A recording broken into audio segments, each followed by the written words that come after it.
Hello students, today we will discuss epoxide. In previous session we have completed ether. Now we will discuss epoxide. So let's start. See, first we will see epoxide जो है वो क्या होता है, ठीक है। 3 member cyclic ether are called epoxide और oxidised. देख लो भाई epoxide का स्ट्रक्चर को पहले देख लो। 3 member cyclic ether, ठीक है, इसको बोलते हैं प्यार से हम इपोक्साइड और ऑक्सीडाइड, लेकिन ऑक्सीडाइड इसका इतना फेमस नेम नहीं है, इसको हम इपोक्साइड के नाम से जानते हैं, ठीक है। पहले the method of preparation from halohydrin, ठीक है। अल्किन, देखो ये सब हमने अल्किन का, देखो ये जो हाइड्रोहाइड्रिन है ये अल्किन का हमने केमिकल प्रॉपर्टीज में भी डिस्कशन किया था, ठीक है। तो यहां पर भी मैंने बताया था भाई कोई ऑर्गेनिक रिएक्शन किसी का केमिकल प्रॉपर्टी होता है तो किसी का सिंथेसिस का मेथड होता है, ठीक है। तो जैसे जैसे आगे पढ़ते जाएंगे बहुत सारे रिएक्शन हमारे रिपीट होते जाएगा, ठीक है। जैसे मान लो अल्कोहल का केमिकल प्रॉपर्टीज पढ़ रहे हैं, alcohol on oxidation gives aldehyde, ketone, carboxylic acid, ये सब डिफरेंट रिएजेंट के होता है, ठीक है। जब हम कार्बोनाइल कंपाउंड पढ़ेंगे मेथड ऑफ प्रिपरेशन में फिर से पढ़ेंगे, अल्कोहल को ऑन ऑक्सीडेशन करेंगे, इस रिएजेंट देंगे एल्डिहाइड होगा, ये रिएजेंट देगा कीटोन होगा, ये रिएजेंट देगा कार्बोक्सिलिक एसिड होगा, ये सबको फिर से दोबारा पढ़ना पड़ेगा। सिमिलरली हम अल्किन का केमिकल प्रॉपर्टीज में डिस्कशन किया था, भाई हाइड्रोहाइड्रिन के साथ अल्किन को रिएक्शन कराएंगे हमें इपोक्साइड मिलेगा। इपोक्साइड का सिंथेसिस में भी वही मेथड रिपीट हो रहा है, ठीक है। चलो देखते हैं। पहले alkenes from halohydrin with suitable reagent, the halohydrin are converted in epoxide by strong acid, strong base, sorry. पहले Cl2H2O दिया, हाइड्रोहाइड्रिन फॉर्मेशन हुआ, ठीक है। हाइड्रोहाइड्रेट, यहां पे क्लोरीन लगेगा, ठीक है। Cl2H2O के साथ जब रिएक्शन कराएंगे ये हाइड्रोहाइड्रिन फॉर्मेशन होगा। हाइड्रोहाइड्रेट क्या है, एक हाइड्रोजन एंड एक OH ग्रुप, ठीक है, इसीलिए इसका नाम क्या है, हाइड्रोहाइड्रेट, ठीक है। देन जब इसको बेस के साथ रिएक्शन कराएंगे तो हमें क्या मिलेगा, इपोक्साइड, मतलब ACl निकल जाएगा एंड हमें इपोक्साइड मिल जाए, ठीक है।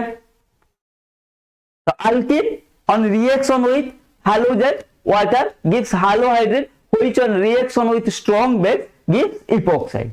First method, ठीक है, first method of preparation of epoxide. Next method, substrate alkene से रिएजेंट क्या यूज होगा, फिर पेरोक्साइड, ठीक है। फिर नेक्स्ट मेथड देखते हैं वही अल्किन से, जब अल्किन को पेरोक्सी एसिड के साथ रिएक्शन कराते हैं तो इपोक्साइड फॉर्म होता है, ठीक है। ये बहुत ही इंपॉर्टेंट रिएक्शन था अल्किन का केमिकल प्रॉपर्टीज में। हाँ जी सर, था तो सही। प्रोडक्ट क्या होगा, इपोक्साइड, ठीक है। The most commonly used peroxy acid क्या होता है, MCPBA, ये बहुत ही फेमस पेरोक्सी एसिड है। मेटाक्लोरोपेरोक्सी बेंजोइक एसिड, ठीक है, इसका नाम क्या है, meta chloroperoxy benzoic acid. Peroxy linkage क्या होता है, ऑक्सीजन ऑक्सीजन लिंकेज, इसको बोलते हैं पेरोक्सी लिंकेज या peroxide linkage, okay. It is a syn addition. What is syn addition, see, अगर डबल बॉन्ड का जो ग्रुप ऐड हो रहा है डबल बॉन्ड का सेम साइड में अगर अटैच होगा इसको बोलेंगे सीन एडिशन, ठीक है। और ये क्या हो जाएगा, सीन एडिशन। मान लो एक ग्रुप है, मान लो X2 ग्रुप है, अगर XX सेम साइड में अटैच हो रहा है इसको बोलते हैं, ये हाइड्रोजन नहीं, मान लो एक X नाम का ग्रुप मैंने लिया है, ठीक है, ये सीन एडिशन होगा। अगर ये ऑपोजिट में ऐड होगा तो इसको बोलेंगे एंटी एडिशन, ठीक है। सीन एडिशन एंटी एडिशन समझ में आ गया। सेम साइज में, सेम फेस या सेम साइड में अटैच होगा उसको बोलेंगे सीन एडिशन, एंड अगर ऑपोजिट साइड में अटैच होगा दोनों तो हमें उसको बोलेंगे एंटी एडिशन, ठीक है। तो इपोक्साइड ये जो होता है ये हमारा सीन एडिशन रिएक्शन होता है, इसको ध्यान में रखना, ठीक है। It is A stereo specific reaction, ठीक है। तो देखो मेटाक्लोरोपेरोक्सी बेंजोइक एसिड ये हमारा सीन एडिशन हो गया, ठीक है, यही तो होता है हमारा इपोक्साइड, ठीक है। और मेटाक्लोरोपेरोक्सी बेंजोइक एसिड का स्ट्रक्चर देख लो, देखो peroxy linkage, oxygen oxygen linkage,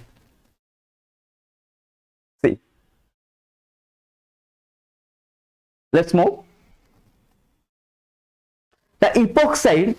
then ये था method of preparation, 2 method of preparation था, वो पहले भी हमने अल्किन का केमिकल प्रॉपर्टीज में ऑलरेडी डिस्कशन कर दिया था, ठीक है। यहां पर भी हमने डिस्कशन कर दिया, क्या था first method, the reaction of alkene with halogen in presence of water then is treated with halohydrin formation होगा, then it halohydrin react with strong base gives epoxide. Next method, alkene react with epoxide, alkene react with peroxy acid like metachloroperoxy acid, peroxybenzoic acid, ठीक है, MCP भी है, it gives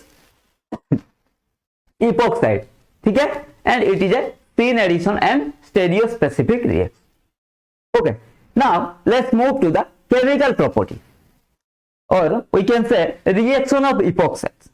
The epoxides is a three-membered, epoxide क्या है, 3 member structure होता है, तो हमें पता है 3 मेंबर रिंग क्या है, सफर्स इन एंगलस्टन, ठीक है, suffer acute angle strain because of distortion of normal bond angle 109 होना चाहिए लेकिन 60 डिग्री, सी अप्रोक्स 60 डिग्री, तो इसमें हमारा एंगलस्टन बहुत ही ज्यादा आ रहा है, ये तो नो, ये एक सेकेंड,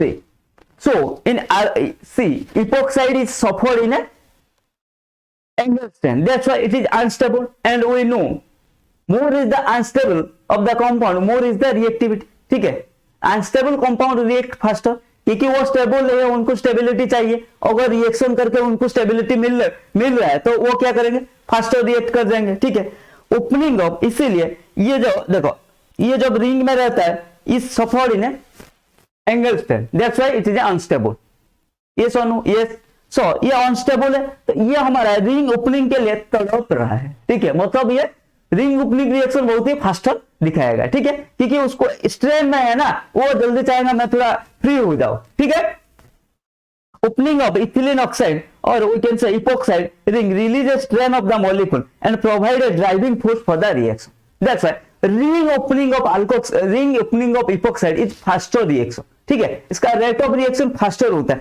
क्योंकि वो एंगल स्ट्रेन से सफर कर रहा है, ठीक है, उसको जल्दी चाहिए भाई, इससे मुझे छुटकारा चाहिए, जितना जल्दी हो सकता है मुझे इससे फ्री चाहिए, ठीक है, फ्री फ्रॉम एंगल स्ट्रेन चाहिए, तो इसीलिए मेरा ये स्ट्रक्चर को तोड़ के आप ओपन बना दो, ठीक है, तो रिंग ओपन कर दो, ठीक है, इसको ओपन चेन बना दो।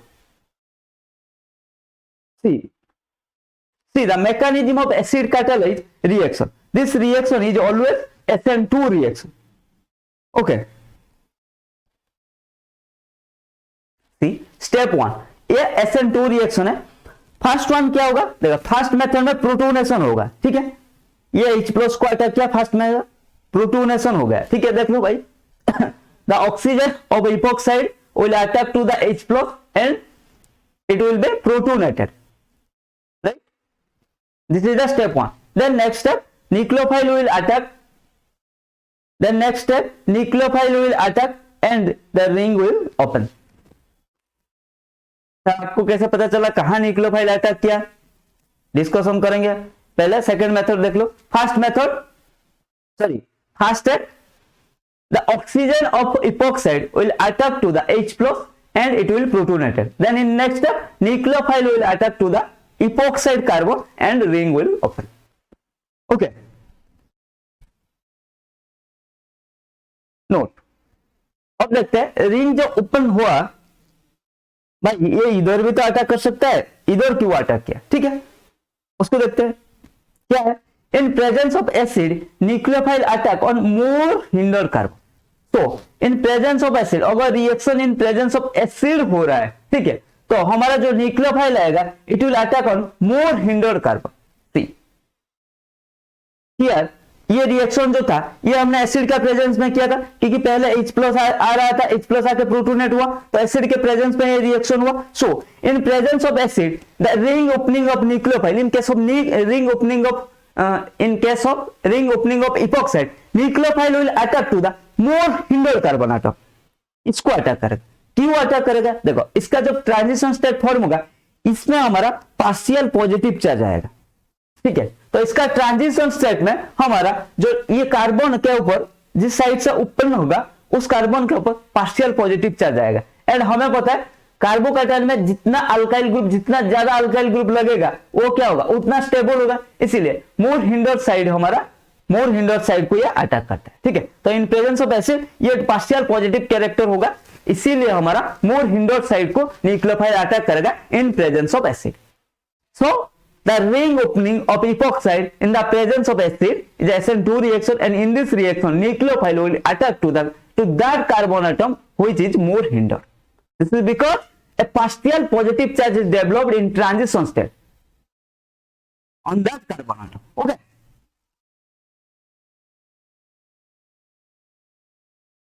Then next point, OH and nucleophile are always trans to each other. See, OH and nucleophile, ये 2 points you should remember, right? The nucleophile in presence of acid, the nucleophile attack to the more hindered carbon, and the nucleophile and OH group are always trans to each other. These 2 points you should remember. Okay, this is the most important reaction of epoxide, the ring opening of epoxide. Okay, and the synthesis method will go through the chemical properties of alkene. Okay. So the most important reaction of epoxide is the ring opening of epoxide. So in presence of acid, point याद कर लो भाई, nucleophile and OH हमारा क्या होगा, trans में रहेगा, and जो nucleophile attack करेगा वो मोर हिंडर कार्बन आटम को अटैच करेगा, ठीक है। You can write down these 2 points. Now let's move. Then the reaction is favored by neutral nucleophile. Okay, neutral nucleophile से reaction ज्यादा फेवर करता है। See here HOH, तो OH माइनस है nucleophile, so OH and OH, one है nucleophile, one है OH group। ये देखो, in this case the nucleophile is also OH. Okay, so don't be confused that sir 2 OH group, ठीक है। Here nucleophile is also OH, ठीक है, that's why, and 2 OH are trans to each other. समझ में आ गए। Then यहां देखो, यहां पर हमने न्यूक्लियोफाइल क्या लिया, CH3O minus and C, or CH3 and OH, these 2 are trans to each other. आया समझ में। देन ये था mechanism on acid catalyse epoxidation, acid catalyse opening of epoxide, ठीक है। Mechanism of base catalyse reaction, base catalyse में क्या होगा सर, देखो in case of acid catalyse क्या था भाई, सर एसिड कैटालाइज में पहले प्रोटोनेट हो रहा था, यहां पर ऐसा कुछ नहीं होगा, न्यूक्लियोफाइल अटैक मारेगा, ये रिंग ओपन हो जाएगा, ठीक है। Nucleophile will attack to the epoxide carbon and ring will open. Okay, then next step H+ आएगा, ये OH हो जाएगा, ठीक है। Here in case of base catalyze, nucleophile will attack to the less hindered carbon atom. In case of acid, nucleophile will attack to the, in presence of acid, nucleophile will attack the more hindered carbon of epoxide. In presence of base, nucleophile will attack to the less hindered carbon of the epoxide, ठीक है। Here see this one and this one, ये मोर hinder, ये less hinder, हमारा nucleophile less hinder को attack करेगा, क्योंकि ये जाके यहाँ बैक साइड से अटैक कर रहा है एंड रिंग ओपन हो रहा है, ठीक है। वहां पर हमारा पार्शियल पॉजिटिव चार्ज आ रहा था, इसीलिए ये हमारा इन प्रेजेंस ऑफ एसिड में वो मोर हिंडर कार्बन आटम को अटैच कर रहा था, लेकिन यहाँ पर ऐसा कुछ सीन नहीं है। यहाँ पर न्यूक्लियोफाइल आएगा, अटैक करेगा, तो यहाँ पर जितना हिंडर हो जाएगा न्यूक्लियोफाइल को अटैक करने में उतना दिक्कत होगा, ठीक है। That's why nucleophile will attack to the less hinder carbon atom. So 2 points you should remember, in presence of acid, nucleophile will attack to the more hindered carbon atom, and in presence of base, nucleophile will attack to the less hindered carbon atom, ठीक है। तो जब भी epoxide का ring opening करोगे तो पहले देखना ला रिएक्शन का कंडीशन क्या है, एसिड के प्रेजेंस में, whether it is in presence of acid और इन प्रेजेंस ऑफ बेस, ठीक है। फर्स्ट इसको देखना, then you can do the product, ठीक है। In presence of base catalyst, nucleophile attack to the less hindered carbon atom, ठीक है। Reaction is favored on charged nucleophile. In case of acid, reaction is favored by neutral nucleophile, but in case of base, reaction is favored by charged nucleophile. Nucleophile of the reaction behave as a base catalyst, ठीक है। देख लो भाई, तो इन presence of base, in presence of base nucleophile हमारा attack क्या होगा, देख लिया भाई रिएक्शन, देख लो एक बार रिएक्शन को, ठीक है।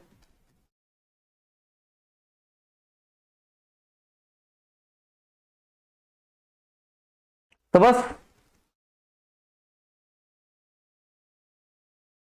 इसी के साथ हमारा इपोक्साइड खत्म हो गया। ये छोटा सा टॉपिक था, इसका सिंथेसिस पे हमने पहले पढ़ा था और इसका एक मेन इंपॉर्टेंट रिएक्शन यही था, रिंग ओपनिंग, ठीक है। इतना ही आपका सिलेबस में है, ज्यादा नहीं है इपोक्साइड के बारे में। तो इपोक्साइड हमारा खत्म हो गया, ether, epoxide, alcohol, phenol, ether and epoxide, ये हमारा खत्म हो गया। Next we will discuss about, we will start the most important part, important functional group जो भी बोल सकते हैं of organic chemistry, which is a carbonyl group, ठीक है। Aldehyde, ketone, carboxylic acid and its derivative, वो शुरू होगा, ठीक है। तो आज के लिए इतना ही, मिलते हैं अगले क्लास में नया टॉपिक के साथ, नया उम्मीद के साथ। तो तब तक के लिए कीप लर्निंग, कीप ग्रोइंग।